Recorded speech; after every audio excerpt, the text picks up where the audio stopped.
महेश बेटा, हम फिर भी तुमको यही कहेंगे कि तुमको पढ़ाई नहीं छोड़ना चाहिए था। अरे बाबूजी, वैसे भी हम कहाँ अच्छे थे पढ़ाई में, और आपके साथ साथ काम करेंगे, 4 पैसे कमाएंगे तो आपका भी बोझ थोड़ा हल्का हो जाएगा ना। अरे क्या बात कर रहा है बेटा, बच्चे कभी माँ बाप पे बोझ होते हैं क्या? अरे ये तो हमारा फर्ज है तुमको मीना को पढ़ाई लिखाई कराना, भरण पोषण करना। जब हमें पढ़ाई छोड़ने का अफसोस नहीं हो रहा तो आप काहे कर रहे हैं बाबूजी? हाँ, मीना पढ़ाई में अच्छी है, हम दोनों साथ साथ कमाएंगे तो वो आगे भी अच्छे से पढ़ पाएगी और बहुत कुछ सोचा जा सकता है। ऐसा लगता है कि अब भी का बात है, तुमको कंधे पे बैठा के सैर पे ले जाया करते थे।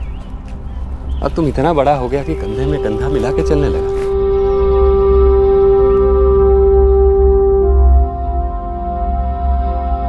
मीना, जरा चाय चढ़ा दे बिटिया, तेरे बाबूजी और भैया आते ही होंगे, तब तक हम दिया जला लेते हैं मंदिर में। ठीक है माई।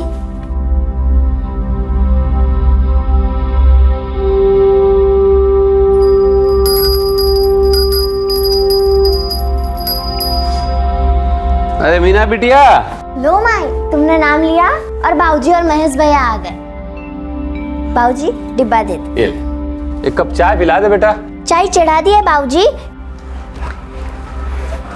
मीना, ये ले पैसे। तू बोल रही थी ना कौन किताब लेनी है, आज से किताब कलम जो भी लेना हो हमसे कह देना। हर चीज़ के लिए बाबूजी को परेशान मत करना, ठीक है ना? बस तू अच्छे से पढ़ाई कर।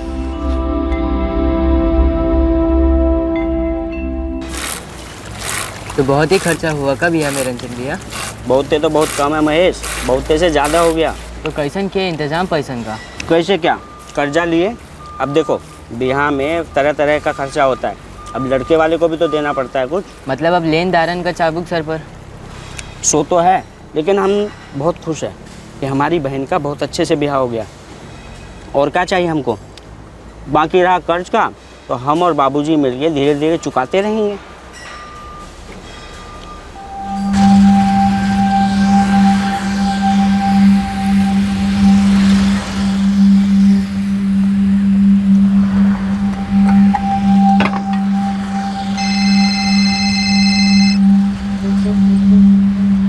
अरे नरेंद्र, हमारे गांव से फोन है बिहार से, तनिक बतिया के आते हैं। हेलो। प्रणाम चाचा जी, महेश बोल रहे हैं। अरे महेश बेटा, कैसे हो? बढ़िया है चाचा जी। सुभाष भैया और भौजी कैसी हैं? और छुटकी मीना? सब बढ़िया है। चाचा जी, आपसे एक जरूरी बात करनी थी। वो तो हम समझ गए बेटा, चाचा को ऐसे ही थोड़ा ना याद करोगे। ऐसी बात नहीं है चाचा जी। अरे मजाक कर रहे हैं, बोलो क्या बात है? का हमको बम्बई में कौन काम मिल सकत है? काहे नहीं मिल सकता? अरे बम्बई में मेहनत करने वाले को काम मिल ही जाता है। क्या शहर आने का विचार है का? विचार तो है चाचा जी, यहाँ गांव में मजदूरी करके जो मिलता है शहर में उससे ज़्यादा ही मिलेगा ना। सो तो है बेटा, लेकिन तेरे बाबूजी मानेंगे का? आप बात करेंगे तो ज़रूर मानेंगे। नहीं, हम बात तो कर लेंगे बेटा, लेकिन ऐसे अचानक ऐसे शहर आने का कैसे सूझा? बाबूजी की कमाई से घर चलता है, और मीना की शादी, उसकी पढ़ाई, इन सब चीज़ों के लिए भी तो पैसे जोड़ने होंगे ना। अब हम ज़्यादा कमाएंगे तो बाबूजी का हाथ बटा पाएंगे ना।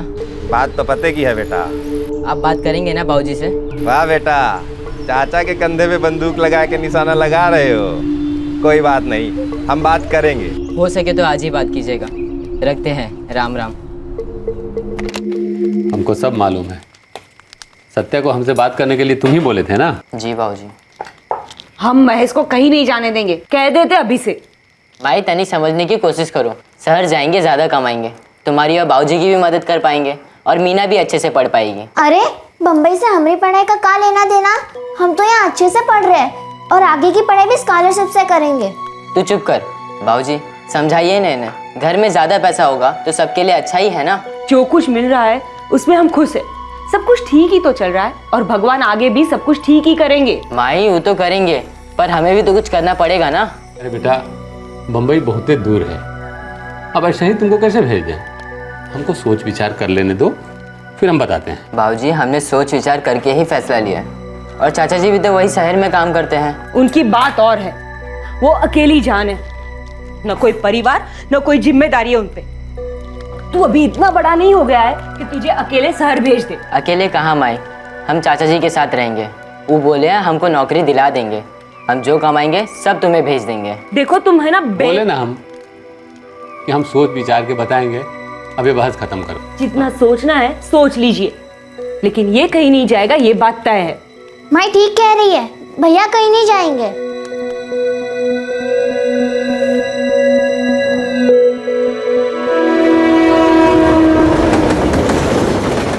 आखिर महेश ने अपने माँ बाप को मना लिया और वो अपने अरमानों को पूरा करने मुंबई के लिए रवाना हुआ।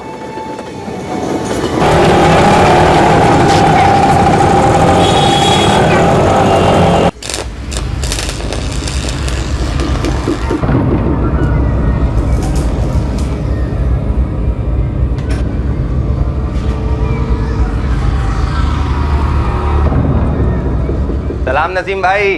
वालेकुम सलाम। अरे सत्या, क्या हाल है? बिल्कुल सही नसीम भाई, यही है हमारा भतीजा महेश। बड़ा मेहनती लड़का है। महेश के चाचा सत्यपाल ने उसे नसीम कुरैशी के लोहे की ग्रिल बनाने के कारखाने में काम पर लगा दिया। मैंने काम किया है? जी, गांव में मजदूरी करते थे। बहुत बढ़िया। देखो वो सुलेमान है, वो तुझे काम सिखाएगा। शुक्रिया नसीम भाई, कल सुबह से ही भेज देता हूँ इसको।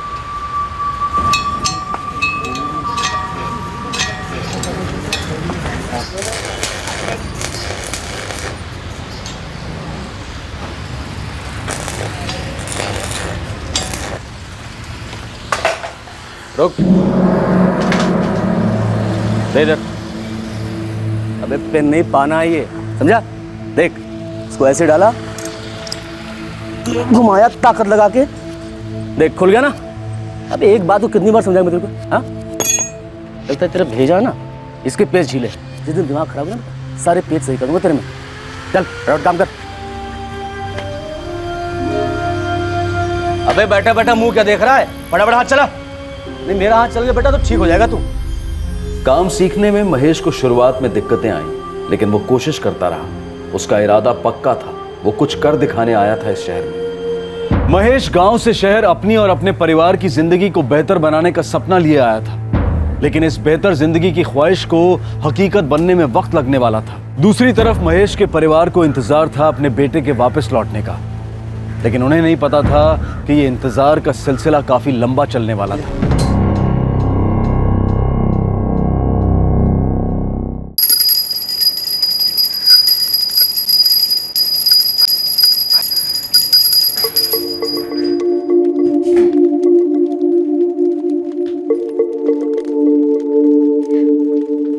बात हुई महेश से? हाँ हाँ, बात हुई ना। काम पे लग गया है। 2000 रुपये मिलेंगे शुरुआत में उसको। पैसा तो जो भी मिले वो, लेकिन वो तो ठीक है ना? अरे भाई एकदम खुश है, मस्त है अपने चाचा के साथ और काम सीख रहा है। हमें हर वक्त चिंता सताती है उसकी। अरे चिंता उसे भी रहती है इस घर की, हमारी तुम्हारी। अरे तुमको तो खुश होना चाहिए, समझदार है तुम्हारा बेटा। हाँ, पर पहली बार अपनी नजरों से दूर किया है, वो भी इतने बड़े शहर। जब से वो गया है ना, कुछ अच्छा नहीं लग रहा है। अरे जमुना, वो अब बड़ा हो गया है, वो अपनी जिम्मेदारी बखूबी समझता है, और अब अगर गया है तो बीच में आएगा ही। ऐसा थोड़ा ही कि हमेशा के लिए चला गया है। देखिए, ऐसी बात बोलिए भी मत।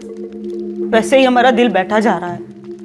आने दीजिए उसे, खूंटे से भांग के रखेंगे, एक पल भी हमसे दूर नहीं होने देंगे।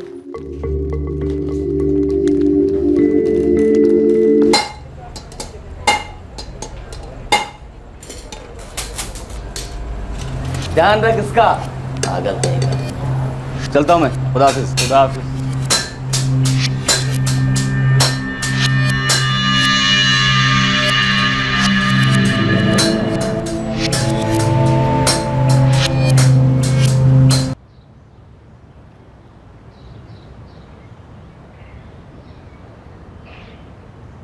महेश, हे महेश, अरे 8 बज गए हैं, काम पे नहीं जाना का? उठा, 8 बज गए। 8 बज गया। तुमको तो बहुत तेज बुखार है। पता नहीं इतना कैसे सो गया। अरे महेश, तुम्हारी तबीयत ठीक नहीं है, किसी डॉक्टर को चल के दिखा लेते हैं। नहीं चाचा जी, हमें बहुत ज़रूरी काम है। अरे कौनो पहाड़ नहीं टूट जाएगा एक दिन काम पर नहीं जाओगे। गरम स्त्री की तरह शरीर तप रहा है तुम्हारा, आराम करो आज। हमारा जाना बड़ा ज़रूरी है। हम चलते चाचा जी, राम राम। अरे ऐसा क्या जरूरी है राम। महेश? 12 अप्रैल 2005 महेश को तेज बुखार था, लेकिन वो काम पर जाने के लिए निकल पड़ा और उस दिन वो अपने चाचा के घर पर वापस नहीं लौटा।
नसीम भाई, नसीम भाई, महेश कहाँ है? कल रात से घर नहीं लौटा।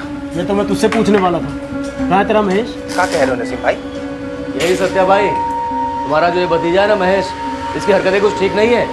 2 दिन से मिस्टर डी बना घूम रहा है, कारखाने नहीं आया। 2 दिन से? क्या बोल रहे हो आप? अरे उसकी वजह से 2 दिन से 4 ऑर्डर अटके पड़े हैं मेरे। कम से कम बता के तो जाना चाहिए ना। अरे मैंने गलती की भाईजान, जो इसके कहने पे इसके भतीजे को काम पे रखा। यहाँ काम अधूरा पड़ा है, ऑर्डर पूरे करने हैं। अचानक नया कारीगर कहाँ से लाऊं? क्या कह रहे हो नसीम भाई?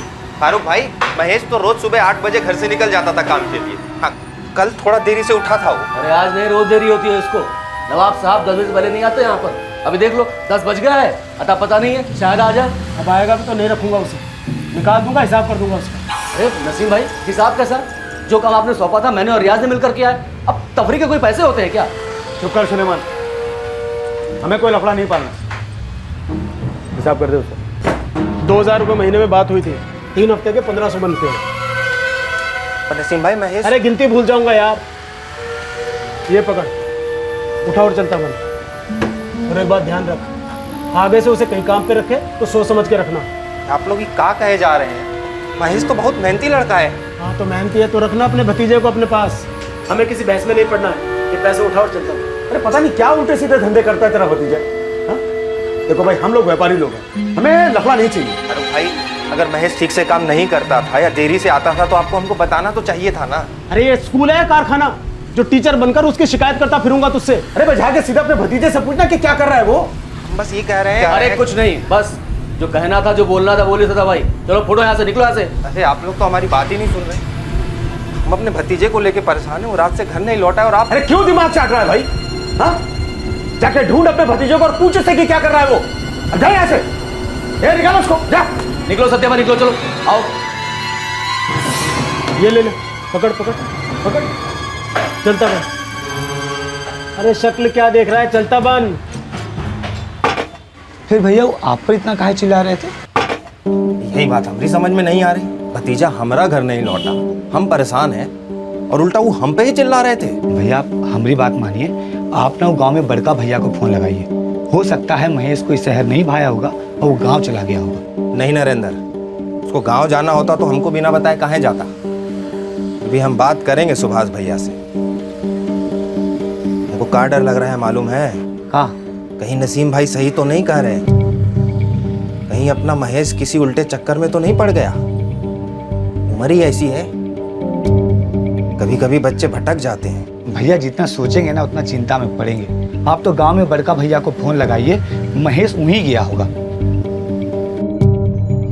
नहीं सत्या, 2 दिन से तो हमारा कोनो बातें नहीं हुआ है महेश से। जब आखिरी बार आपकी बात हुई थी तो कुछ कहा था महेश ने आपसे? नहीं तो, लेकिन ये सब तुम हमसे काहे पूछ रहे हो? कुछ हुआ है क्या महेश को? भैया वो महेश कल सुबह काम के लिए निकला था घर से, अब तक लौटा ही नहीं। का? कारखाने जाके उसके मालिक से पूछे तो वो तो कहते हैं कि 2 दिन से आया ही नहीं। महेश गया कहाँ पे? समझ में नहीं आ रहा है भैया। हमें लगा कहीं गांव तो नहीं चला गया, इसलिए आपको फोन किए हैं। नहीं, यहाँ तो नहीं आया है। और फिर बिना बताए तुमसे वो कैसे जाएगा कहीं? क्या करें? वही सोच रहे हैं भैया कि क्या करें। महेश के पास फोन भी तो नहीं है। सत्या, हमको लगता है कि तुम पुलिस में जाओ और रपट लिखवाओ। अब घबराइए मत, हम जाते हैं थाने। ठीक है, हम भी बम्बई आते हैं। नहीं भैया, हमारी माने तो आप वहीं रुकिए। क्या पता आज कल में वो गांव लौट आए, आप उसका वहाँ इंतजार कीजिए। हम बतियाते हैं यहाँ पुलिस से।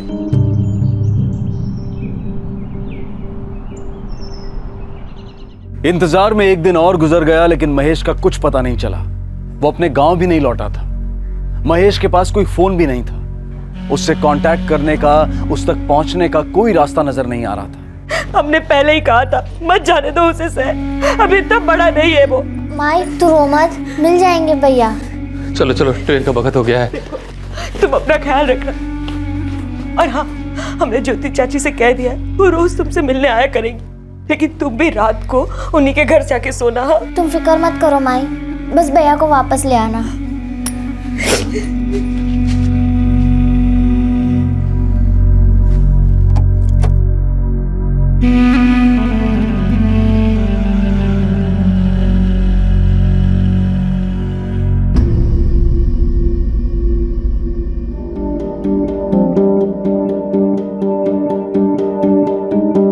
साहब, 2 दिन हो गए महेश घर नहीं लौटा, वो अपने गांव भी नहीं गया। तुमने बताया कि महेश के मालिक उसकी शिकायत कर रहे थे, ऐसा क्या करता था? हमको कुछ बताया नहीं ठीक से साहब। हमारे हाथ में उसका 3 हफ्ते का पगार थमा दिए और डांट के भगा दिए हमको। मुकेश, नसीम, फारूक और सुलेमान, इन तीनों को उठाओ। 3 हफ्तों से वहां काम कर रहा था, फिर अचानक जाना बंद क्यों कर दिया? जरूर कुछ हुआ होगा। साहब हमें क्या पता उसने क्यों आना बंद कर दिया। साहब हमें कुछ नहीं पता, हमें क्यों ले जा रहे हो? सब बहुत नुकसान हो जाएगा, बहुत काम पड़ा हुआ है साहब। सीधी तरह से नहीं चले तो नुकसान बहुत ज्यादा होगा। चलो साहब महेश की काम चोरी की वजह से काम बहुत बढ़ गया साहब। ये चल।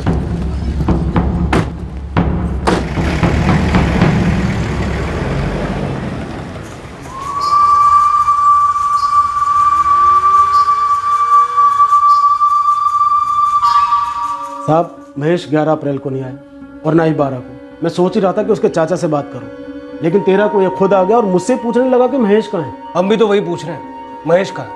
कसम खुदा कि हम लोगों को नहीं पता कि महेश किधर है। आवारागर्दी का शौक था उसे, दिन रात घूमता रहता था इधर उधर। साहब कारखाने में काम कम, खुराफात ज्यादा करता था। सत्यपाल के कहने पर तुमने उसे काम पर रखा था ना? जी साहब, वो सत्यपाल का भतीजा था इसलिए भरोसा किया। सत्यपाल जिस लॉन्ड्री में काम करता है वो हमारे कारखाने के पास ही है, बरसों से जानते हैं उसे। और तुम्हें कारीगर की जरूरत भी थी? जी साहब। तो जब उसने अचानक आना बंद कर दिया तो दिक्कत तो हुई होगी। वो तो साहब महेश जब काम पर होता था तब भी दिक्कत तो होती थी। अब काम में भी ढीला था और टाइम का भी ढीला था। उसके चाचा ने बताया था कि वो सुबह 8 बजे घर से निकलता था काम के लिए, लेकिन साहब कभी 10 बजे पहले पहुंचा नहीं कारखाने वो। तो जब 2 दिन तक महेश नहीं आया तो तुमने सत्यपाल को फोन करके पूछा नहीं? अब साहब हम अपने कस्टमर्स की फिक्र करेंगे या उस गैर जिम्मेदार लड़के की? उस दिन ऑर्डर्स भी काफ़ी थे डिलीवरी के। हाँ सर, 12 तारीख को माल डिलीवरी करना था वापी में, और मैंने महेश से बोला भी था कि सुबह 8:30 बजे आ जाना डिलीवरी के लिए, लेकिन वो तो आया ही नहीं। अब वो उस दिन सुबह 8 बजे उठा था, हम खुद उठाए थे उसे।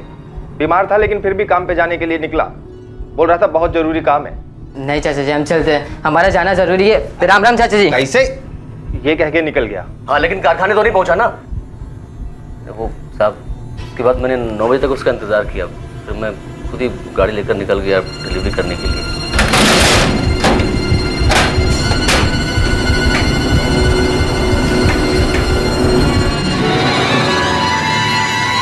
साहब हम हमारे भतीजे को बहुत अच्छे से जानते हैं, बहुत मेहनती लड़का है, वो ईमानदार है। वो यही कह के निकला था कि काम पे जा रहा है, हमसे काहे झूठ बोलेगा साहब वो? तो क्या हम झूठ बोल रहे हैं?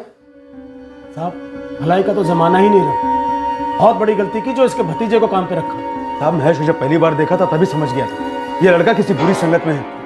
ये एक दिन फंसेगा भी और हम लोगों को फंसाएगा भी। लक्ष्मी भाई तो बहुत दिल वाले आदमी, उसकी हर गलती को नजरअंदाज कर देते थे। जब वो पहले दिन आया ना साहब, तभी मैंने बोला था ये लड़का ना तो काम जानता है ना काम सीखने की नियत रखता है, इसे निकाल दो। लेकिन आप लक्ष्मी भाई ने बोला कि नहीं, धीरे धीरे सीख जाएगा। कैसे फंसा के निकल गया हम लोगों को। अब मैं और मेरे पार्टनर फारूक बरसों से एक कारखाना चला, बहुत इज्जतदार लोग हैं। अब आप ही सोचे भला हम क्यों झूठ बोलेंगे?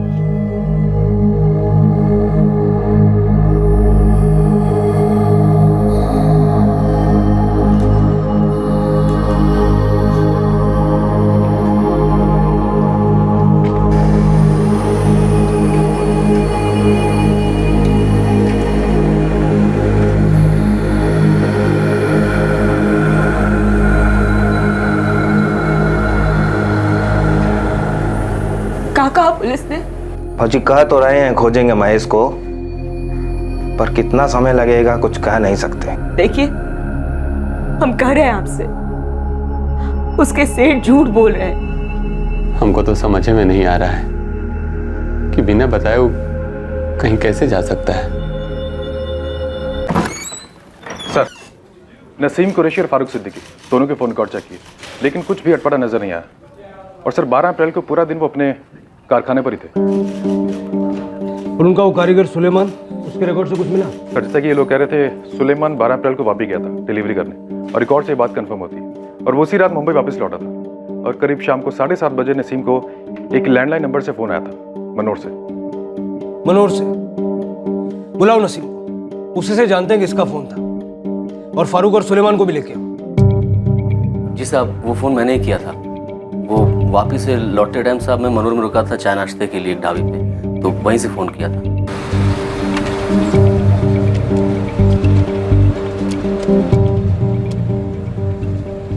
पब्लिक फोन से किया था? जी साहब। क्यों, तेरे पास मोबाइल है ना? साहब वो बैलेंस खत्म हो गया था तो इसलिए पीसी से किया। फोन क्यों किया था?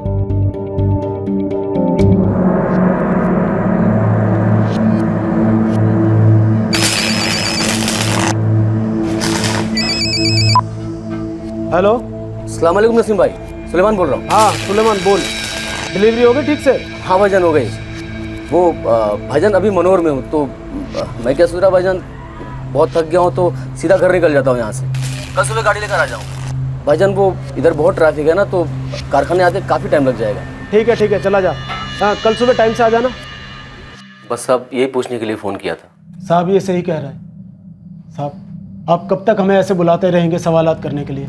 काम में ध्यान देना मुश्किल हो गया है, मोहल्ले में रहना मुश्किल हो गया। अब हम लोग इज्जतदार लोग हैं। आपके लोग जब हमें लेने के लिए आते हैं तो 4 किस्म की बातें होती हैं वहाँ पर, बड़ी बदनामी हो रही है। हाँ साहब, मोहल्ले में लोग तरह तरह की बातें बनाते हैं, शक करते हैं हम पे।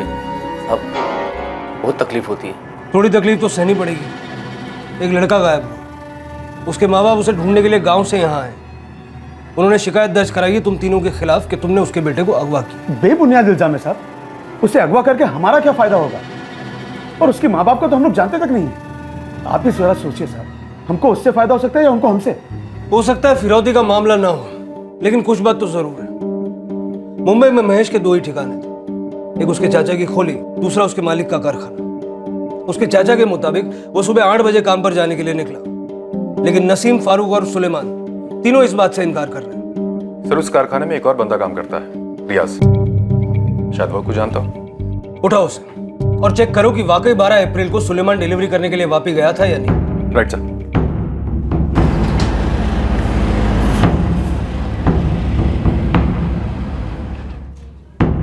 साहब 12 अप्रैल को 11 के आसपास मैंने कारखाना बंद किया था। फारूक और नसीम पूरा दिन कारखाने पर ही थे? हाँ साहब, वो दोनों तो उधर ही रहते। वो लोग भी कारखाने को बंद करने के बाद ही बाहर निकलते। फिर तू कहाँ गया? साहब अपन भी अपने घर जाएंगे और कहाँ। सुलेमान भी साथ था ना तेरा? सुलेमान नहीं साहब, वो तो सुबह सुबह डिलीवरी के लिए निकल गया था ना, वापी के लिए।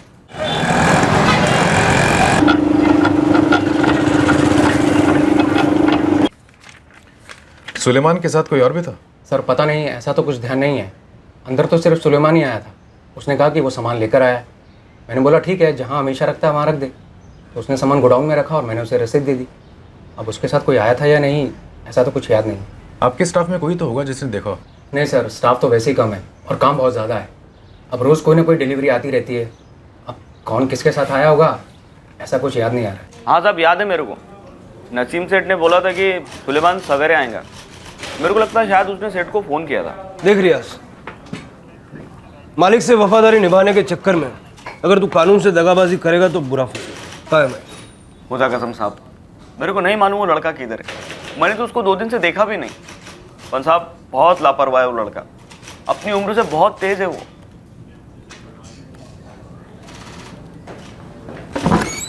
सर 12 तारीख को सुलेमान डिलीवरी करने वापी गया था, ये बात कंफर्म होती, लेकिन उसके साथ कोई और भी था या नहीं ये पता नहीं चला।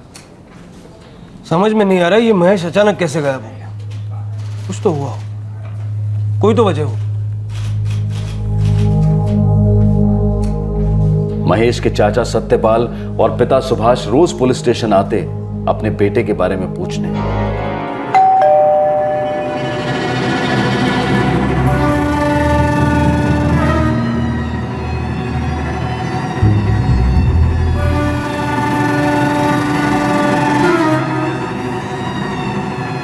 नसीम कुरैशी, फारूक सिद्दीकी और सुलेमान अंसारी को कई दफा सवाल जवाब करने के लिए थाने बुलाया गया। तीनों इस सवालों के सिलसिले से परेशान हो गए थे। दिन बीतते गए लेकिन महेश की कोई खबर नहीं मिली।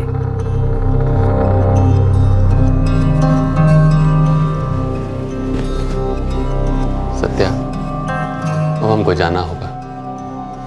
सारा काम धाम छोड़ के कितने दिन यहाँ पड़े रहेंगे, और ऐसे भी मीना वहाँ अकेली पड़ी है। पड़ोसियों के भरोसे कितना दिन छोड़े उसको। समझते हैं भैया, हमको बहुत बुरा लग रहा है। हमारे भरोसे आप महेश को यहाँ भेजे थे और हम उसे संभाल नहीं पाए। ऐसा मत सोचो, इसमें तुम्हारी क्या गलती है। देखो, हम जा रहे हैं, लेकिन तुम थाने जा के समाचार लेते रहना। हमको पूरा भरोसा है कि तुम एक न एक दिन महेश को गांव लेके जरूर आओगे। सत्या, हम इंतजार करेंगे। भाऊजी, भैया हम वादा करते हैं कि हम पूरी कोशिश करेंगे महेश को ढूंढने में। हमारा भी बेटा है वो, उसका पता हम जरूर लगा कर ही रहेंगे।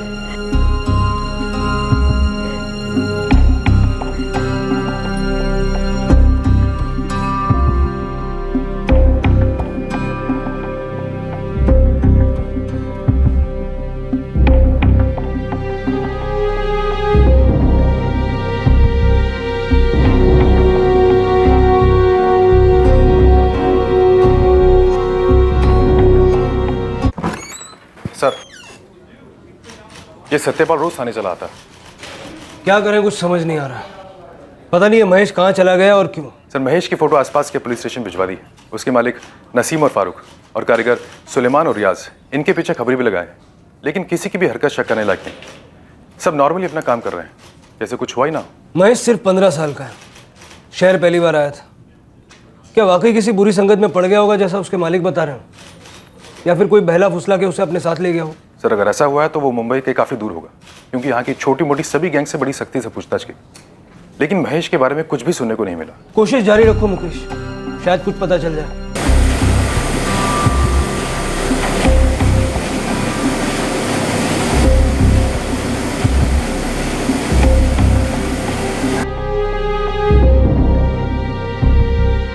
सत्यपाल ने उम्मीद नहीं छोड़ी थी। वो अपनी हर मुमकिन कोशिश कर रहा था। जगह जगह अपने लापता भतीजे के पोस्टर्स लगा रहा था।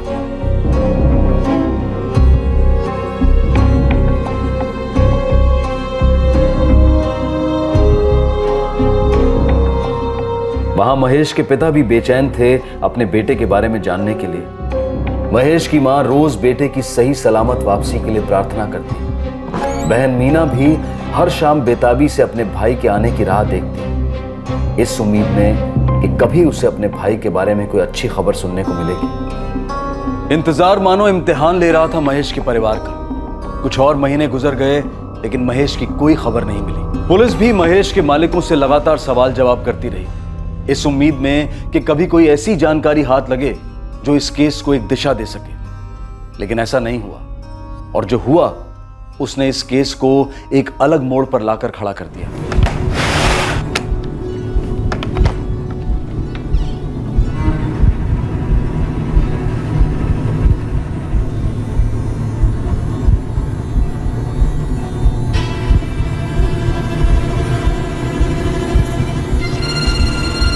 आप कहीं जा रहे हैं क्या? कुछ काम है।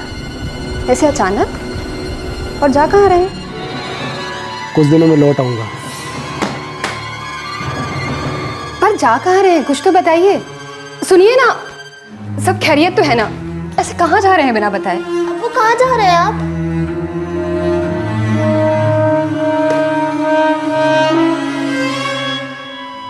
मुझे बहुत घबराहट हो रही है, आप मेहरबानी करके बताइए कहाँ जा रहे हैं? घबराओ मत तहसीन, बस मेरी हिना का ख्याल रखना। चलता हूँ, खुदा हाफिज। सुनिए सुनिए तो।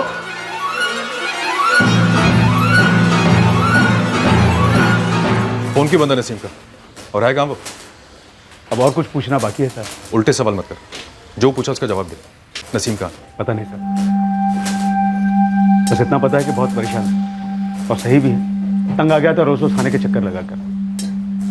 जब जी चाह उठा के लेके गया थाने। बातें मत बना, जो पूछो उसका जवाब दो। पता नहीं साहब, उसकी पत्नी भी 3 दिनों से यही सवाल कर रही है। समझ में नहीं आ रहा कि भाभी जी को क्या जवाब दे। तू उसका दोस्त भी और पार्टनर भी, उसने तुझे नहीं बताया कि वो कहाँ जा रहा है? उसने अपनी पत्नी को नहीं बताया तो मुझे क्या बताएगा। बस इतना जानता हूँ कि दोस्तों से बहुत ज़्यादा परेशान था, बहुत जिल्लत महसूस कर रहा था, शायद इसीलिए चला गया कहीं। फोन भी बंद कर दिया। तो अल्लाह से यही दुआ है कि जहाँ भी रहे सुकून से रहे, कुछ गलत नहीं करे अपने साथ। नसीम के फोन रिकॉर्ड्स क्या कहते हैं? सर, इस नसीम का फ़ोन 3 रात पहले से, जब से वो घर से निकला है, स्विच ऑफ ही है। कहीं ऐसा तो नहीं कि महेश के बारे में कुछ जानता था? हो सकता है सर। उसका पार्टनर फारूक कह रहा था कि पुलिस की पूछताछ से तंग आकर नसीम कहीं चला गया। पूछताछ तो अब भी होगी। रोज एक कांस्टेबल नसीम के घर पे भेजो, फरार डिक्लेयर करो उसे। देखता हूँ कब तक छुप के बैठता है। कभी तो घर वापस आएगा।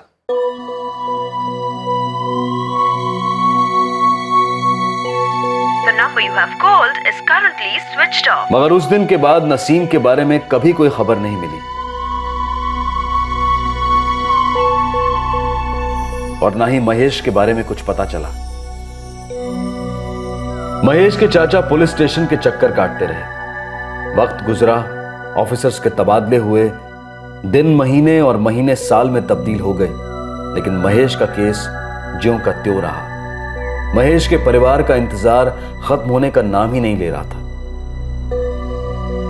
अब महेश को लापता हुए 10 साल गुजर चुके थे, लेकिन वक्त का पहिया एक बाप की उम्मीद को कुचल नहीं पाया था। वो अब भी आस लगाए बैठे थे कि एक दिन उनका बेटा घर जरूर लौटेगा। उम्मीद की एक लौ उसकी मां के सीने में भी जल रही थी, जो 10 सालों से अपने बेटे की सलामती की कामना कर रही थी। एक बहन ने राखियों में बचपन के उन सालों को संजो कर रखा था जो उसने अपने बड़े भाई की कमी महसूस करते हुए जिए थे। उसे उम्मीद थी कि एक दिन उसका भाई लौटेगा और उसके साथ साथ उसके घर की खुशियां भी लौटेंगी। दूसरी तरफ नसीम की बीवी तहसीन और बेटी हिना भी दुआ कर रहे थे अपने शौहर और अपने अब्बू के सलामत लौटने की। इन सालों में सुलेमान और रियाज की जिंदगी आराम से कटती रही। फारूक अब अकेला मालिक था। उसकी निगरानी में कारखाने का काम बिना किसी रुकावट के जारी रहा। महेश के चाचा सत्यपाल कहने को तो अपनी जिंदगी जी रहे थे, लेकिन उनकी आंखों में इंतजार और अपने भतीजे की वापसी की उम्मीद अब भी झलक रही थी। वक्त गुजरता है, चीजें बदलती हैं, हालात करवट लेते हैं, लेकिन अपनों का इस कदर अचानक जिंदगी से गायब हो जाने का दर्द हमेशा बरकरार रहता है। एक लंबा इंतजार, एक सूनापन जिंदगी का अटूट हिस्सा बन जाता है।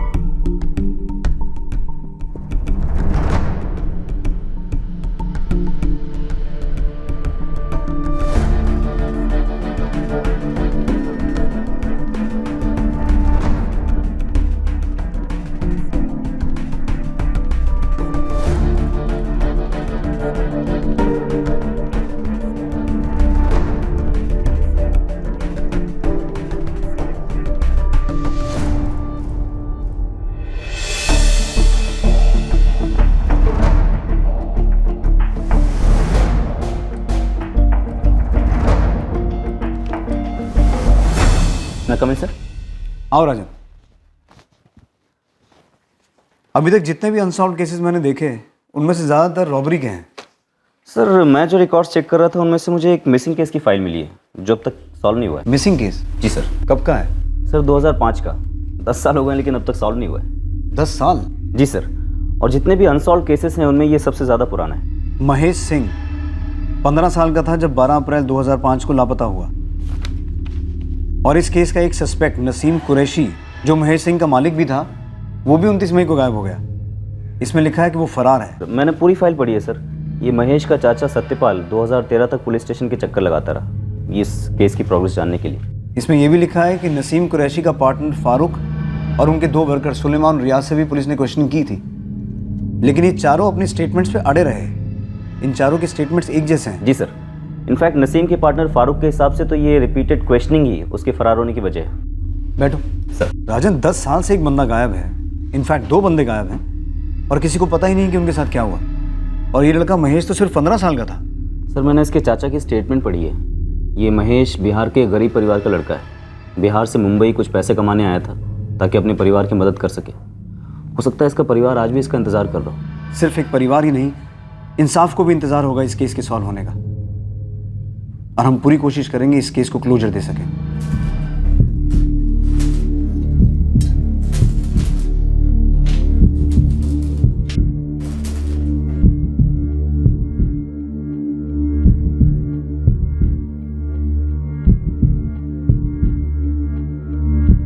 सर पूरे 10 साल हो गए हैं, लेकिन टीवी सीरियल की तरह इस केस से जुड़े लोगों में कुछ ज़्यादा नहीं बदला है। सुलेमान अंसारी अभी भी उस कारखाने में काम करते हैं। शादी हो चुकी है, एक बीवी है, 2 बच्चे हैं। नसीम के जाने के बाद फारूक अकेला मालिक है उस कारखाने का। हाँ, लेकिन सुना है कि वो नसीम के घर पर हर महीने पैसे भेजता है। नसीम की बीवी और उसकी बेटी अभी भी उसी घर में रह रहे हैं। अच्छा, ये महेश का चाचा सत्यपाल ये अभी भी यही है? हाँ, चाचा भतीजे के इंतज़ार में कुछ जल्दी बूढ़ा हो गया, लेकिन काम अभी भी उसी लॉन्ड्री में करता है। नसीम के बारे में कुछ पता चला? इतने सालों में कभी तो कोशिश की होगी उसने अपने परिवार से मिलने की। सर पूरे 1 हफ्ते से नज़र रख रहा हूँ, पर ऐसा कुछ सामने निकल कर नहीं आया। सर सब जानते हैं कि केस ठंडा पड़ चुका था। अगर नसीम चाहता तो लौटकर अपने परिवार के पास वापस आ सकता था।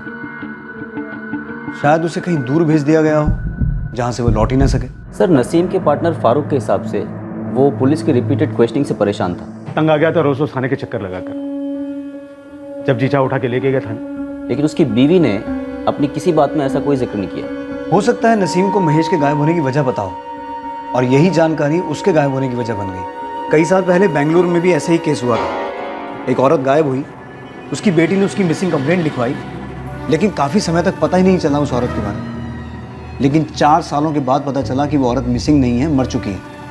उस औरत के बॉयफ्रेंड ने उसे मारकर उसी के घर आंगन में दफन कर दिया था। तो आपको लगता है कि नसीम मर चुका है, मारा जा चुका है? हो सकता है, लेकिन ये इस बात पे डिपेंड करता है कि वो महेश के बारे में क्या जानता था। लेकिन एक बात को लेकर मैं काफ़ी श्योर हूँ, महेश का गायब होना और नसीम का फरार होना, ये दोनों वारदातें कनेक्टेड है। सर महेश के केस में सभी हॉस्पिटल्स को चेक किया गया था, सभी पुलिस स्टेशन में उसकी फ़ोटो भेजी गई थी, उसका कोई पता नहीं चला। लेकिन नसीम के केस में ऐसी कोई तहकीकात हुई नहीं, ना ही उसकी बीवी से तफसील में कोई बातचीत हुई। क्योंकि आर.के. मार्ग पुलिस को ये लगा कि नसीम फरार हो चुका है, और वो इस इंतज़ार में बैठे रहे कि एक दिन थक हार के खुद ही वापस आ जाएगा, इसलिए उसे ढंग से ढूंढने की कोशिश ही नहीं हुई। लेकिन मुझे पूरा यकीन है कि नसीम महेश के गायब होने की वजह से वाकिफ था, और पूरे चांसेस हैं कि नसीम के कारखाने का कोई ना कोई आदमी इसमें शामिल है। सर अगर ऐसा है तो एक ज़बरदस्त फील्डिंग लगाते हैं इस फारूक, सुलेमान और रियाज पर। कोशिश करके देख सकते हैं, लेकिन मुझे नहीं लगता कोई लीड मिलेगी। लीड हमें नसीम के मिलने पर ही मिलेगी, अगर वो जिंदा है तो। राजन, नसीम को ढूंढना शुरू करो, लेकिन उसके कारखाने के किसी आदमी को हाथ मत लगाओ। ये काम बड़ी होशियारी से होना चाहिए। सर, और नसीम की फोटो नेशनल डेटाबेस पे भी डालो। 10 साल पुरानी सही, लेकिन अंदाजे के लिए काफ़ी है। सर, एक सही सुराग मिला ना राजन, फिर देखना ये 10 साल पुराना अनसॉल्व केस कैसे सॉल्व होगा।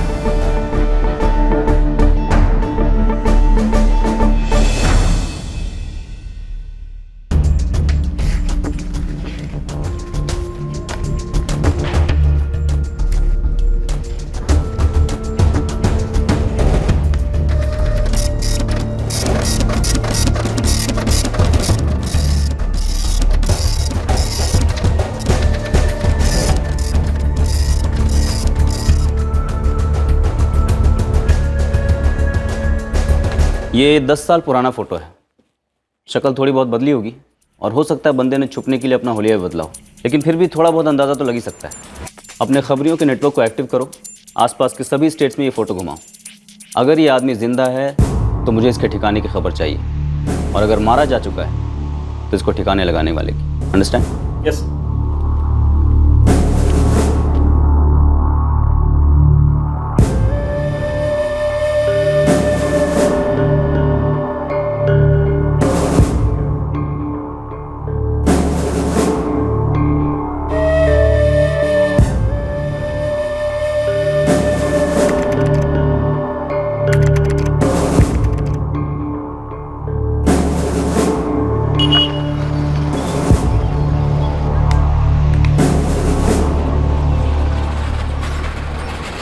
लीजिए ना भाभी जी, आप तो कुछ भी नहीं खा रही हैं।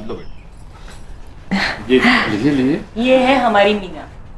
भाई सुभाष जी, हमको तो मीना पसंद है और हमारे राजेश ने तो मीना का फोटो देखकर पहले ही हाँ कह दिया था। ये तो बहुत ही खुशी की बात है सूर्यकांत जी, हमको भी राजेश पसंद है। तो फिर पंडित जी से कहकर तारीख तय करवा लेते हैं ना। जी बिल्कुल ठीक कह रही हैं आप।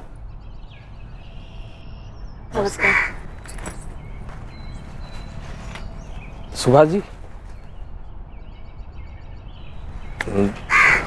पहले झिझक हो रही थी, दुविधा में थे, अब सोचा बात को छेड़ना चाहिए या नहीं। कौन सी बात सूर्यकांत जी? आपके बेटे की, उसके बारे में सुना हमने, बहुत दुख हुआ सुन के। अब आपकी जगह में रखकर सोचूं भी तो दिल कांप जाता है। 10 साल आपने कैसे सहन किए हैं ये दुख? अब तो दिन, महीना, साल ये सब गिनना ही छोड़ दिए हम। शुरू में ऐसा लगा था जैसे कोई अंधा बूढ़ा आदमी बीच रास्ते में अपना लाठी खो दिया हो। उसका नाम याद आते ही आंखों में आंसू आ जाते थे। लेकिन अब तो समय के साथ वो भी सूख गया। अब तो बस यही सोचते हैं कि हमसे दूर है तो दूर ही सही, जहां भी हो खुश हो, आबाद हो। महेश की माई आज भी शाम को जब भगवान का दिया जलाती है तो यही प्रार्थना करती है कि वो घर लौट आए, उसका कोई समाचार आ जाए, पता चले कि कहाँ है, कैसे है। लेकिन क्या करेंगे, आज अगर यहाँ वो रहता तो बहुत ही खुश होता। शादी की सारी तैयारी वही करता। सूर्यकांत जी, 15 साल की अवस्था से वो अपने बारे में कम और अपनों के बारे में ज़्यादा सोचता था। हमारे बारे में, अपने माई के बारे में, मीना की पढ़ाई लिखाई, उसके शादी ब्याह, पता नहीं भगवान ने नसीब में और कौन सा मोड़ लिखा है। हम तो यही सोचते हैं कि नसीब ने ही महेश से हमको मिलाया था और नसीब ने ही छीन भी लिया। कभी ऊपर वाले की कृपा होगी तो नसीब ही मिला भी देगा।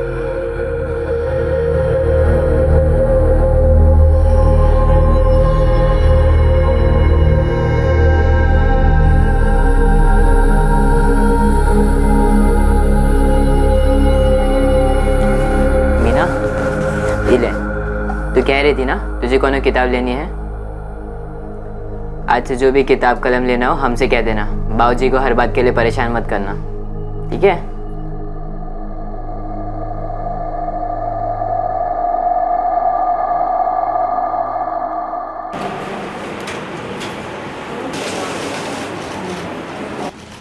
जी सर, हीना ग्रिलवर्क्स का करंट अकाउंट पिछले 15 सालों से हमारे ही बैंक में। हमें पिछले 10 सालों के ट्रांजैक्शन का ब्यौरा चाहिए। ये पार्टनरशिप अकाउंट है ना? यस सर, लेकिन दोनों में से कोई एक पार्टनर ही इसे ऑपरेट कर सकता है। आमतौर पर मिस्टर फारूक सिद्दीकी इसे ऑपरेट करते हैं।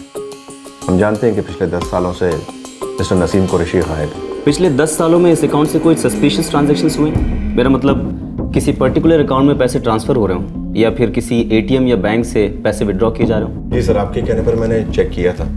मिस्टर नसीम कुरैशी का पर्सनल अकाउंट तो डोमेंट हो चुका है और उनके करंट अकाउंट से पैसे उनकी वाइफ तहसीन कुरैशी के अकाउंट में ही क्रेडिट होते हैं। I guess mister Farooq Siddiqui उनके पार्टनर की वाइफ को प्रॉफिट का शेयर दे रहे हैं। ये तहसीन कुरैशी का सेविंग अकाउंट भी आप ही के बैंक में है ना? जी।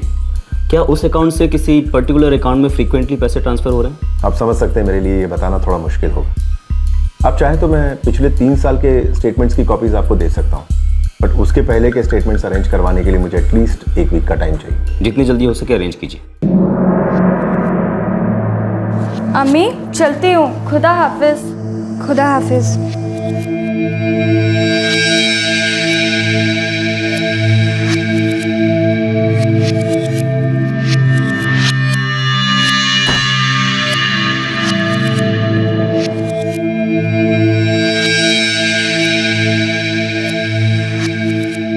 सर, फारूक और तहसीन दोनों के बैंक ट्रांजैक्शन मैंने स्कैन किए हैं। ऐसा देख के लगता नहीं है कि इतने सालों में इनमें से किसी ने भी नसीम को पैसे भेजे हों। हो सकता है ट्रांजैक्शन कैश में होता हो। सर, लेकिन ये नसीम एक छोटा सा व्यापारी था। अगर ये मान भी लें कि वो पुलिस की क्वेश्चनिंग के डर से शहर छोड़ के भाग गया, फिर भी एक आम आदमी के लिए कैसे पॉसिबल है अपने परिवार से 10 साल तक दूर रह पाना? इतने सालों में ना तो वो घर लौटा, ना ही अपनी बीवी या बेटी को कॉन्टैक्ट किया। फारूक और तहसीन के फ़ोन रिकॉर्ड्स में भी कुछ नहीं मिला है। इस केस का कोई एंगल ही समझ में नहीं आ रहा सर। राजन, आज हम उसी सिचुएशन में हैं जहां 10 साल पहले कोई और पुलिस टीम रही होगी। आज हम ये मान के चल रहे हैं कि 10 साल पहले अगर ये इन्वेस्टिगेशन 4 कदम भी आगे बढ़ी होती तो ये केस उसी वक्त सॉल्व हो गया होता। इस बार हमसे कोई गलती नहीं होनी चाहिए। पर अगर ये फारूक, रियाज और सुलेमान को उठा लें और थोड़ी सख्ती से पूछताछ करें तो मुझे लगता नहीं वो लोग कुछ उगलेंगे, क्योंकि केस की शुरुआती 2-2.5 महीने में उनसे 20 बार पूछताछ हुई है और वो लोग टस से मस नहीं हुए। और अब तो उन्हें पता है कि ये केस ठंडा पड़ चुका है। हमें सिर्फ नसीम पर ही फोकस करना चाहिए। नसीम के जरिए ही हमें महेश की कोई खबर मिल सकती है। राजन, ये केस सब्र की आजमाइश का है। इस बार इंतज़ार ख़त्म होगा, लेकिन हमारा सब्र और हमारी कोशिश नहीं। हम इस केस को क्लोजर दे के रहेंगे। महेश का गायब होना और नसीम का फरार होना, इन दोनों वारदातों की वजह अब भी रहस्य बनी हुई थी। लेकिन सच भी पानी की तरह होता है, अपना रास्ता निकाल ही लेता है। बहुत जल्द एक छोटी सी लेकिन अहम खबर 10 साल पहले हुए जुर्म से पर्दा उठाने वाली थी।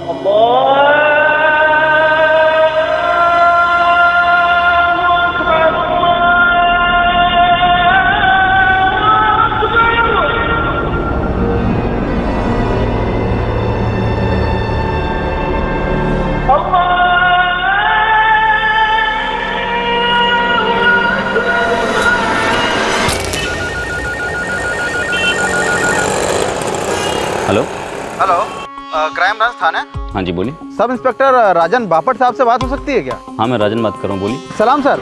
सर मैं भदोही से बोल रहा हूँ, शाहबुद्दीन आलम। सर मुखबिर हूँ, टिप देना काम है अपना। हाँ शाहबुद्दीन बोलो, क्या टिप है? सर अपने पास एक फोटो आया था नसीम कुरैशी का। 1 महीने पहले दिल्ली में अपने एक पार्टनर ने दिया था। हाँ हमने ही फोटो घुमाई थी उसकी। तुमने देखा नसीम कुरैशी को? शायद देखा है सर। शायद देखा मतलब सर अब गारंटी के साथ तो नहीं कह सकता कि वो बंदा नसीम कुरैशी था, लेकिन सर यहाँ भदोही के पास एक गांव है शनाबाद टेकरी, वहाँ अगले महीने ग्राम पंचायत चुनाव होने वाले हैं। उसमें कैंडिडेट है माजिद शेख। उसकी शक्ल सर देखी तो दिमाग में कुछ ठनका। ये जो माजिद शेख है ना, इसकी शक्ल आपके नसीम कुरैशी से काफ़ी हद तक मिलती है। मतलब सर अगर चेहरे की झुर्रियाँ और बालों की सफ़ेदी और दाढ़ी हटा दे तो दोनों भाई लगेंगे बिल्कुल। इस हद तक शक्ल मिलती है माजिद और नसीम की? मिलती तो है सर, अब हद आप तय कर लो। लेकिन मैं बोलूंगा सर डाउट करना बनता है। तेरे पास फोटो है उसका? फोटो तो नहीं है सर, पर पूरे शनाबाद में पोस्टर चिपके हुए हैं उसके। मैं फोटो खींच के आपके फोन पे भेज देता हूँ सर। मेरा नंबर नोट कर। जी।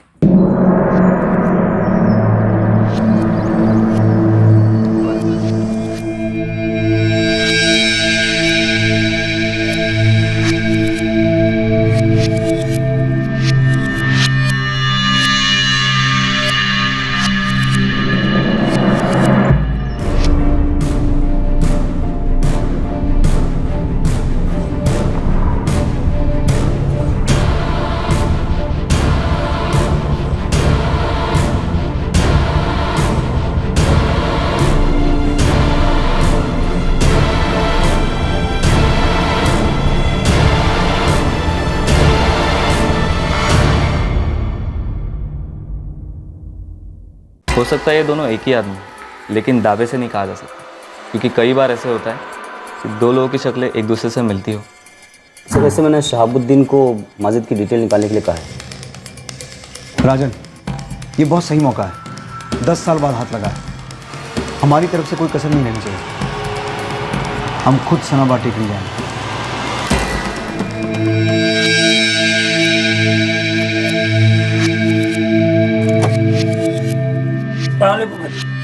वालेकुम सलाम। आप खाने को तो आएंगे नहीं? कुछ कह नहीं सकते नगमा, कैंपेनिंग का आखिरी हफ्ता है, देर भी हो सकती है।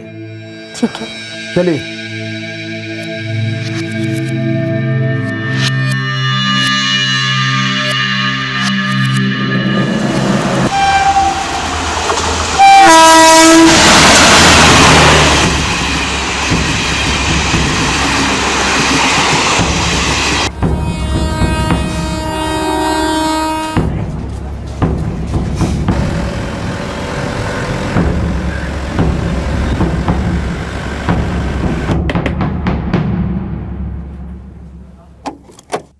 सलाम सर, मैं शाहबुद्दीन। आइए। माजिद शेख को इस गांव के लोग बहुत मानते हैं। बंदा 6 साल पहले इस गांव में आके बस गया था। बीबी का नाम है नगमा शेख। दोनों साथ में ही गांव आए थे। लेकिन 6 साल पहले मियाँ बीवी आए कहाँ से थे, किसी को तो पता होगा। सर यही तो गड़बड़ है। बंदे को लोग मानते बहुत हैं, लेकिन जानते कम है। अब इससे पहले कहाँ रहता था, क्या काम करता था, किसी को कुछ नहीं पता। हाँ, लेकिन जब से गांव में आया है, गांव वालों की भलाई के लिए बहुत काम करता है, ज़रूरतमंदों को पैसे की मदद भी करता है। और ये पैसे लाता कहाँ से, करता क्या है? खेती सर, फसल से अच्छी कमाई हो जाती है। गांव में एंट्री लेते ही उसने कुछ खेत वेत खरीद लिए थे। मतलब 6 साल पहले जब वो आया था तो उसके पास इतने पैसे थे? जाहिर है सर, होंगे ही। तूने नंबर निकाला उसका? हाँ सर, और मैंने SHO यादव साहब को भी दिया है, शानाबाद टेकरी थाने में। SHO यादव से बात करो और उसे बोलो इसके कॉल रिकॉर्ड्स निकलवाए। 50 साल का आदमी और 6 साल का अतीत, नेताजी की तो जिंदगी भी घोटाला लगती है।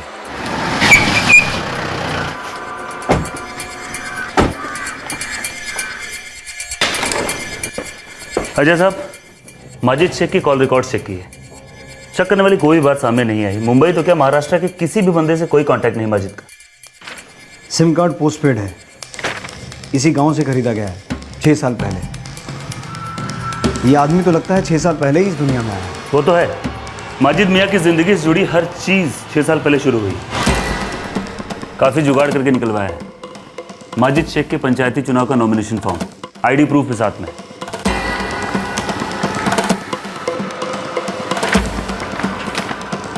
ड्राइविंग लाइसेंस भी 6 साल पुराना है और राशन कार्ड भी 6 साल पुराना है, और दोनों इसी गांव से बनाए गए हैं।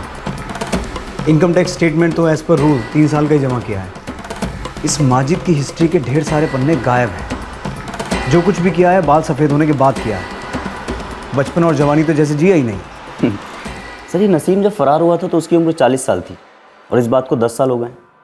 इस माजिद ने भी इस फॉर्म में अपनी उम्र 50 साल मेंशन की है, एग्जैक्टली 50 साल। नसीम 10 साल से कहाँ है किसी को नहीं पता। ये माजिद 6 साल पहले कहाँ था हमें नहीं पता। दोनों की शक्ल मिलती है, उम्र मिलती है। यादव साहब, इतना मेल मिलाप इत्तेफाक नहीं हो सकता। अजय साहब, माजिद पर शक बिल्कुल बनता है, लेकिन वो गांव का इज्जतदार आदमी है, इलेक्शन लड़ रहा है। उसे नसीम साबित करने के लिए ठोस सबूत चाहिए। यूं ही पकड़ के पूछताछ नहीं कर सकते। हाँ सर, वरना गांव वाले तो बवाल मचा देंगे। और आप तो जानते हैं चुनाव के समय माचिस की मशाल का काम करती है। माजिद के समर्थक इसे विपक्षी साजिश बताकर तोड़फोड़ और नारेबाजी शुरू कर देंगे। अब उसे पुलिस स्टेशन बुला नहीं सकते। घर में घुस के पूछताछ करने का तो सवाल ही पैदा नहीं होता। बिल्कुल, हमें बहुत संभल के आगे बढ़ना हो और इन्फॉर्मेशन इकट्ठी करनी होगी ताकि कोई झुठला न सके। एक काम करते हैं, अंधेरे में तीर चलाते हैं। अगर निशाने पे लग गया तो ये माजिद ही हमें नसीम तक पहुंचाएगा।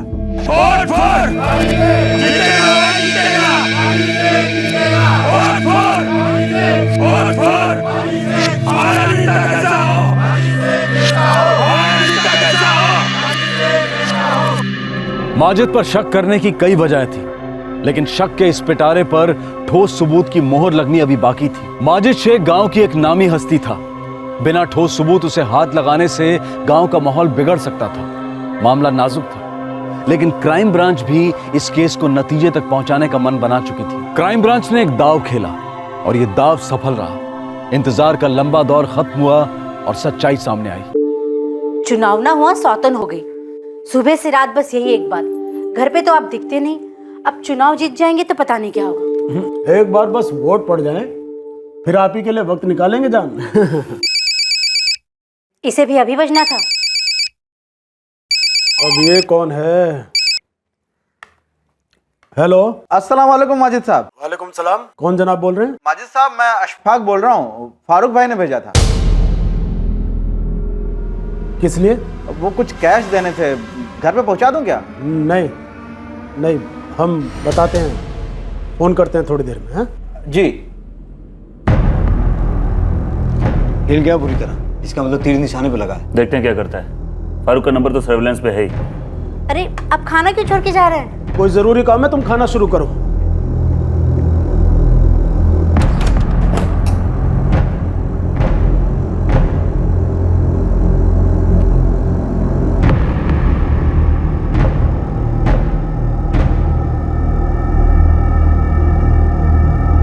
सर, फारूक के नंबर पे किसी का कॉल आ रहा है। टाइपिंग शुरू करो।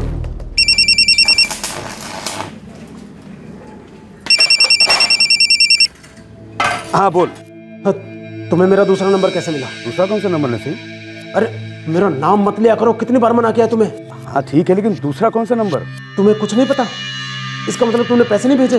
नहीं तो मैं तो जब भी तुम्हें पैसे भेजता हूँ तो तुम्हें ये फोन पे इतला कर देता हूँ। वैसे तुम्हारे पास पैसे लेकर आया कौन था? यार कोई अशफाक था, कह रहा था कि तुमने पैसे भिजवाए हैं। नहीं नहीं, मैंने तो नहीं भेजा। हो सकता है शायद किसी ने तुम्हारे साथ मजाक किया हो। अरे कोई मजाक क्यों करेगा, वो भी तुम्हारा नाम लेकर।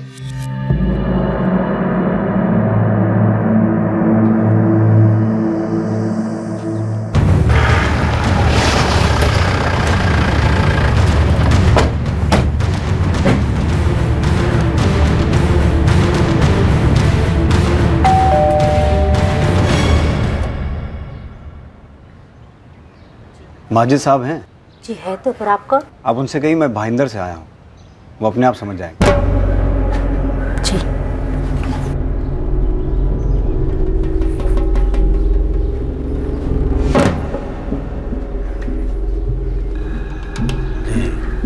फरमाइए क्या बात है? माजिद साहब बात पुरानी है, 10 साल पुरानी। जानने के लिए आपको हमारे साथ आना होगा। कहाँ आना होगा?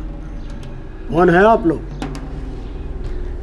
हम कोई तमाशा नहीं चाहते, लेकिन अगर आप कोऑपरेट नहीं करेंगे तो हम पूरी तैयारी के साथ आए, आपका जुलूस निकाल के ले जाएंगे यहाँ से। बेहतर यही होगा कि चुपचाप हमारे साथ चलिए मिस्टर नसीम।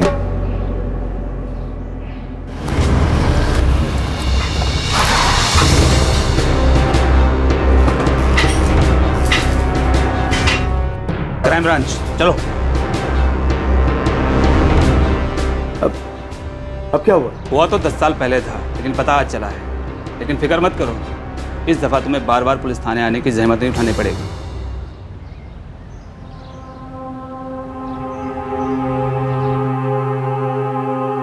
साल 2005 की उस सुबह महेश अपने घर से निकला था और फिर कभी नहीं लौटा।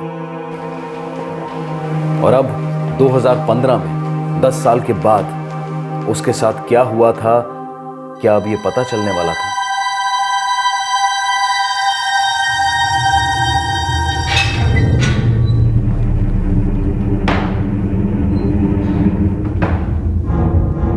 माजिद शेख उर्फ नसीम कुरैशी, नाम ठिकाना परिवार सब कुछ छोड़ दिया तुमने, लेकिन तुम्हारे कर्मों ने तुम्हारा पीछा नहीं छोड़ा।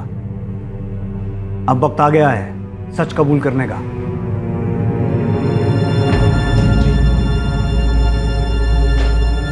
मैं ही नसीम कुरैशी। ये तो हम जान ही गए हैं, लेकिन ये नहीं जान पाए कि तुम फरार क्यों हुए थे। नए नाम नई पहचान की क्या जरूरत पड़ गई तुम्हें? महेश सिंह के गायब होने के साथ जुड़ी है ना तुम्हारे फरार होने की कहानी। बोलो, क्या किया महेश के साथ?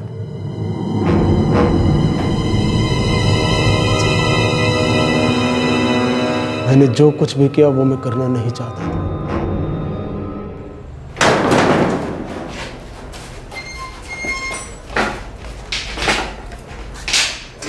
क्या हुआ नसीम?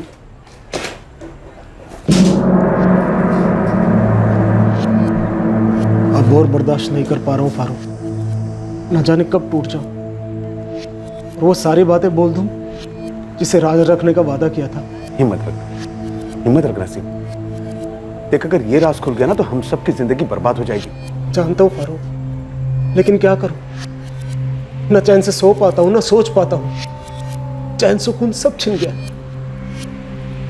महेश का चेहरा मेरे जहन में घूमता रहता है, मुझे सताता है। ऐसा क्या किया तुमने महेश के साथ जो तुम्हारे जहन से जा नहीं रहा था? वो हमने कुछ नहीं किया। जो कुछ भी हुआ हमें तो उसके बारे में पता तक नहीं था। अब क्या होगा फारूक भाई? और हम लोगों को हिम्मत रखनी होगी।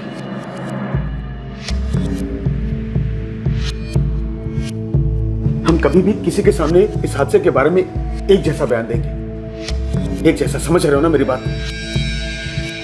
वादा करो, इस हादसे के बारे में कभी भी किसी के आगे कुछ भी नहीं कहेंगे। जी भाई साहब, कभी नहीं। वादा। ये सिर्फ एक हादसा था, पर इस हादसे को हम अपनी जिंदगी को बर्बाद होने का मकसद नहीं बना सकते।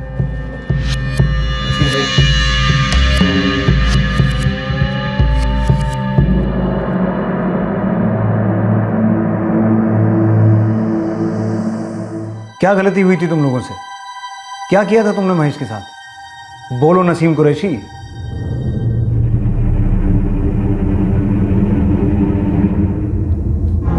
नसीम भाई ने कुछ बताया तो नहीं होगा ना? और फारूक भाई, आपकी इतने सालों से नसीम भाई से बात हो रही थी, आपने हमें बताया भी नहीं। बताकर क्या होता? अरे कैसी बातें कर रहे हैं आप? अगर 10 सालों बाद हम लोग यहाँ पर हैं तो सिर्फ नसीम भाई की वजह से। पहले वो फरार हो गए थे और अब वो वापस आ गए। हमने तय किया था कि हम किसी को कुछ नहीं बोलेंगे, अपना मुंह नहीं खोलेंगे, सब कुछ सही चल रहा था। तो फिर क्या जरूरत थी नसीम भाई को फरार होने की? और जब चले गए थे तो वापस क्यों आए इतने सालों बाद? चुप कर। अजमा कुछ आता नहीं, खाली पग पग पग पग पग पग। और नसीम यहाँ खुद नहीं आया है, पुलिस वाले गिरफ्तार कर लेकर आए उसे। इन सबका जिम्मेदार तू है, साला संग की कहीं का। तेरी वजह से हुआ ये सब।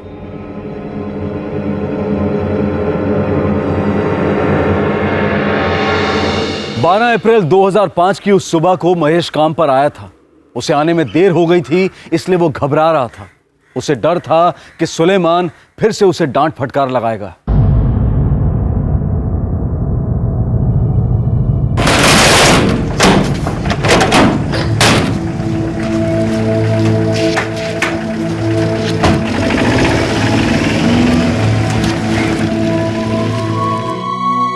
लेट लतीफ, कभी बुलाया था मैं तेरे को? माफ करना सुलेमान भाई, वो तबीयत ठीक नहीं है, अभी भी बुखार है, इसीलिए देरी हो गई। चुप नौटंकी बाज, अंदर बैठ।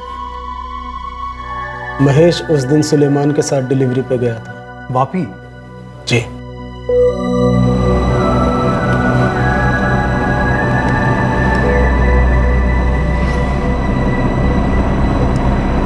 डिलीवरी निपटाकर जब वो लोग वापस लौट रहे थे तब मुझे एक फोन आया।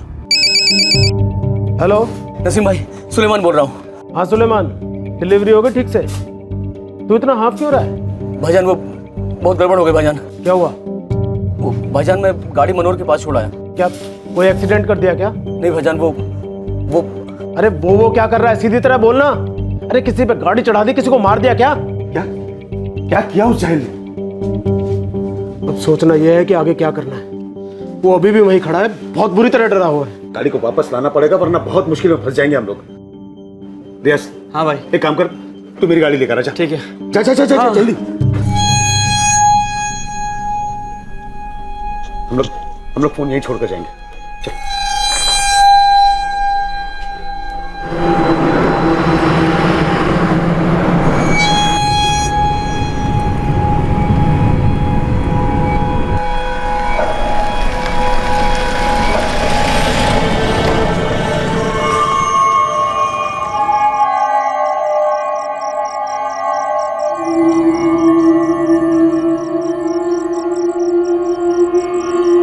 ये तब हुआ जब सुलेमान और महेश माल डिलीवर करके वापस लौट रहे थे और उनकी गाड़ी रास्ते में पंक्चर हो गई।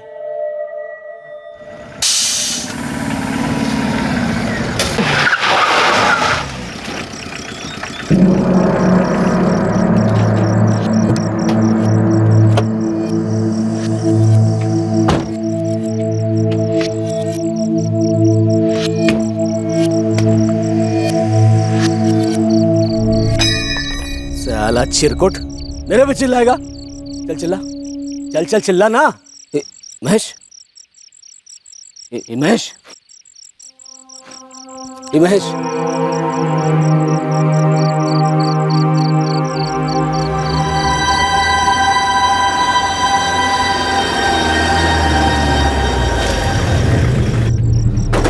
तू पागल है? दिमाग खराब हो गया तेरा? भाईजान बेहोश है भी वो। होश है? कितनी बार बोला तुझे दिमाग ठंडा रखा कर। भाईजान गलती हो गई, पता नहीं कब दिमाग घूम गया मेरा। मेरे को लगता है हॉस्पिटल ले जाएंगे तो बच जाओगे। लेकिन हम नहीं बचेंगे, अस्पताल में बहुत से जवाब देने पड़ेंगे। और अगर ये हॉस्पिटल में मर गया ना तो बहुत सारे इल्जाम हमारे सर पे आ जाएंगे। तो फारूक भाई क्या करेंगे हम लोग? और भाई रास्ता सुनसान, इधर कोई आता था भी नहीं है, तो इसे यहीं छोड़ देते ना। जब यहीं छोड़ दे क्या? सोचने दे, हमें सोचने दे क्या करना है। ये एरिया से काम कर, टायर चेंज कर, जा उसकी मदद कर जा।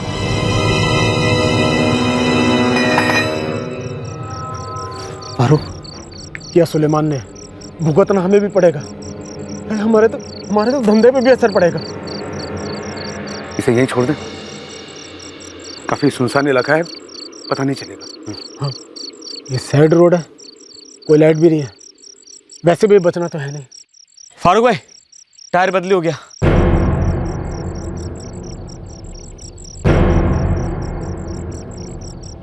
जब तुम लोगों ने उसे रास्ते के बीच लिटाया तब वो जिंदा था?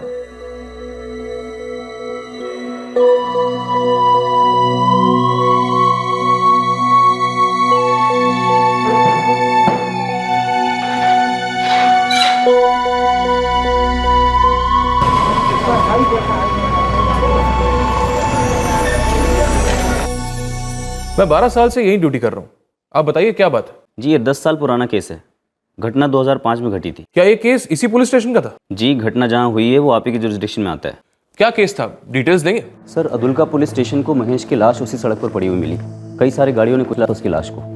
किसी राहगीर की नज़र पड़ी तो उसने पुलिस को इन्फॉर्म किया। तो महेश की लाश का उन्होंने क्या किया? सर 2 दिन तक बॉडी मॉर्ग में थी। फिर जब किसी ने क्लेम नहीं किया तो पुलिस ने खुद ही दाह संस्कार कर दिया। किसी ने क्लेम नहीं किया? उन्होंने सारे पुलिस स्टेशन को इन्फॉर्म किया था, महेश के डिटेल्स दिए थे? सर इंस्पेक्टर गावड़े जो उस वक्त भी उस थाने के इंचार्ज थे, उन्होंने बताया कि उन्होंने हर थाने में इन्फॉर्म किया था, लेकिन जब कोई रिस्पांस नहीं आया तो क्रिमेशन के बाद उन्होंने महेश के कपड़े उसी पुलिस स्टेशन की प्रॉपर्टी रूम में जमा कराए थे। जमा करवाए थे तो आज भी वही होंगे। राजन कलेक्ट करवाओ।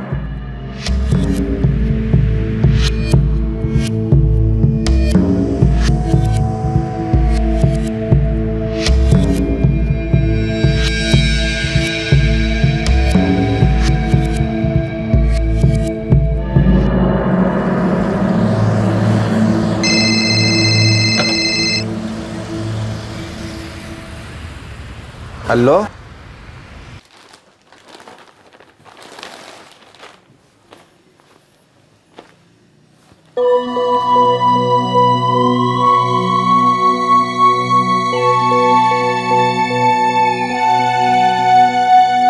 यही कमीज पहन के निकला था उस दिन काम पर जाने को। कैसे भूल सकते हैं हम वो सुबह। सत्यपाल जी, रिपोर्ट लिखवाते वक्त आपने जो ब्यौरा दिया था ये कपड़े उससे मैच होते हैं। फिर भी हमने सोचा एक बार आपसे भी पूछ लें। हाँ, महेश जिस दिन 12 अप्रैल को घर से निकला था उसे उसी दिन मार दिया गया था। सुलेमान अंसारी ने मार डाला उसे। फारूक सिद्दीकी, नसीम कुरैशी, रियाज, ये सब इस बात से वाकिफ थे। मुझे बेहद अफसोस है कि सच का पता लगाने में हमने बहुत ज़्यादा ही वक्त लगा दिया। I am really sorry.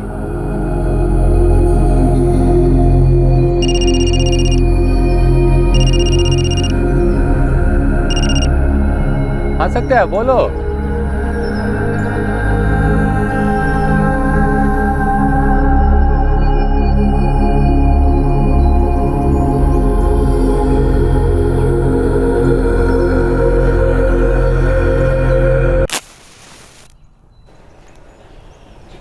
Meena, बिटिया चाय चढ़ा दे, तेरे बाबूजी के आने का वक्त हो गया है।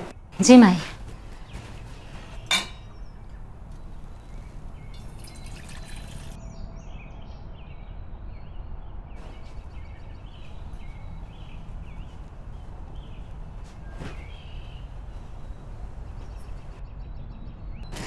लो बाबूजी, चाय लीजिए बाबूजी। आप चाय काहे नहीं ले रहे हैं बाबूजी? क्या हुआ? क्या बात है? सत्या का फोन था, उसको पुलिस थाने से फोन आया था।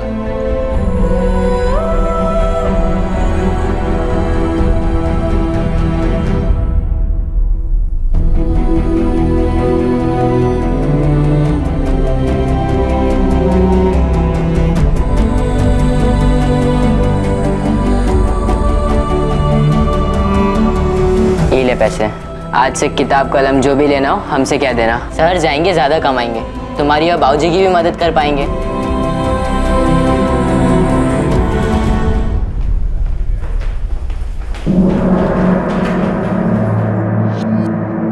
अम्मी, अम्मी पुलिस क्यों आई थी यहाँ पर? अम्मी तुम कुछ बताती क्यों नहीं? अम्मी कुछ तो बोलो, पुलिस क्यों आई थी यहाँ पर? तेरे अब्बू का पता चल गया। अब्बू? कहाँ है अब्बू?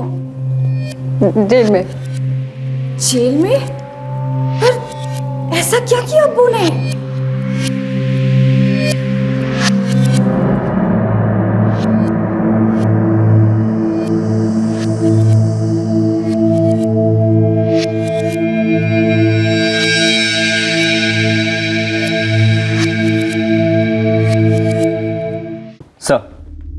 सर फारूक, रियाज और सुलेमान की स्टेटमेंट्स ले ली हैं।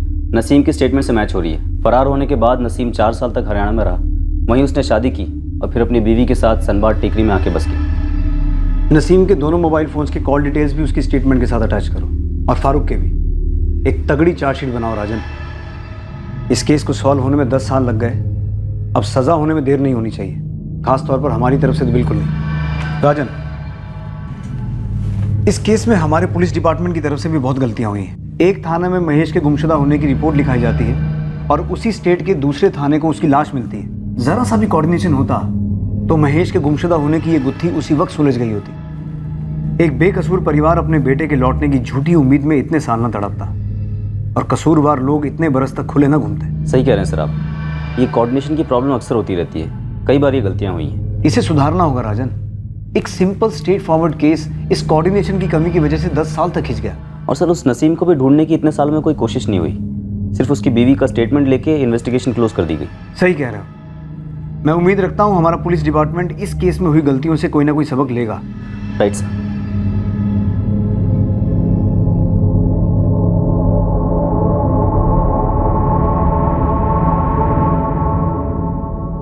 नसीम कुरैशी, फारूक सिद्दीकी, सुलेमान अंसारी और रियाज बेग पर लापरवाही के कारण हुई मौत के लिए आईपीसी की धारा 304A और एक ही मंशा से कार्य करने के लिए धारा 34 लगाई गई है। इसके अलावा पुलिस ने हत्या की धारा 302 भी लगाई है। केस को सही क्लोजर तब मिलेगा जब यह केस कोर्ट में ट्रायल के लिए आएगा और आरोपियों को सजा मिलेगी। लेकिन सराहनीय बात यह है कि क्राइम ब्रांच के दृढ़ निश्चय और प्रयासों की वजह से सालों से धूल में दफन यह अनसुलझा हुआ केस आखिरकार सुलझ गया। एक लंबे इंतजार के बाद ही सही इस केस को एक किस्म का समापन मिला। एक 15 साल का मेहनती लड़का जो अपनी उम्र से ज्यादा परिपक्व, ज्यादा समझदार था, वो गांव से शहर ये अरमान लेकर आया था कि अपने परिवार का सहारा बनेगा। लेकिन महेश की बदकिस्मती कि उसके सीनियर साथी कर्मचारी सुलेमान ने उसे हमेशा नीचा दिखाने की कोशिश की। उसे कदम कदम पर डांट, फटकार, अपमान और शोषण सहना पड़ा, और एक दिन यह अमानवीय बर्ताव अपनी सारी सीमाएं लांघ गया और महेश की जिंदगी को मौत की चौखट पर ले गया। महेश के मालिकों ने भी अपनी सो कॉल्ड इज्जत बचाना महेश की जान बचाने से ज्यादा जरूरी समझा और उसे रास्ते पर मरने के लिए छोड़ दिया। मुजरिमों को लगा था कि वो कभी पकड़े नहीं जाएंगे और 10 सालों तक उनका यह भ्रम बना भी रहा, पर आखिरकार यह भ्रम टूटा। हर मुजरिम की तरह उनका चेहरा भी बेनकाब हुआ। कहते हैं कि कोई भी अपनी माँ के पेट से सीख कर नहीं आता, कोई भी शख्स एक्सपर्ट वक्त और अनुभव के बाद ही बनता है। अपने क्षेत्र में माहिर और तजुर्बेकार कहलाने वाले कभी ना कभी फ्रेशर्स ही होते हैं, अपने किसी सीनियर के हाथ के नीचे काम करके ही तैयार हुए होते हैं। दफ्तर हो या कारखाना, बड़ी कंपनी हो या छोटी कंपनी, ये बेहद जरूरी है कि उस जगह के मालिक या सीनियर्स नए भर्ती हुए लोगों के साथ सही बर्ताव करें, उनकी दिक्कतों को समझें, उनको सही सलाह दें, उनकी मदद करें और उन्हें अपने आप को साबित करने का मौका और मोटिवेशन दें। अगर कोई अपने नीचे काम कर रहे शख्स के काम से संतुष्ट नहीं है, वो शख्स उनकी उम्मीदों पर खरा नहीं उतर रहा है, तो बेहतर होगा कि अदब और विनम्रता के साथ उस शख्स को इस बात से वाकिफ कराया जाए और रिस्पेक्ट के साथ उसे जाने को कहा जाए। अपने नीचे काम करने वाले इंसान का दमन करना, शोषण करना अनैतिक ही नहीं बल्कि अमानवीय है। अब मैं अनूप सोनी आपसे विदा लेता हूँ, फिर मुलाकात होगी अगले एपिसोड में और खुलासा करेंगे एक और जुर्म का। तब तक सतर्क रहें, सुरक्षित रहें और देखते रहें क्राइम पेट्रोल सतर्क। सबक एक को सीख हम सबको। जय। इस तरह के और भी एपिसोड देखने के लिए हमारे चैनल को सब्सक्राइब करें और बेल आइकन दबाना ना भूलें।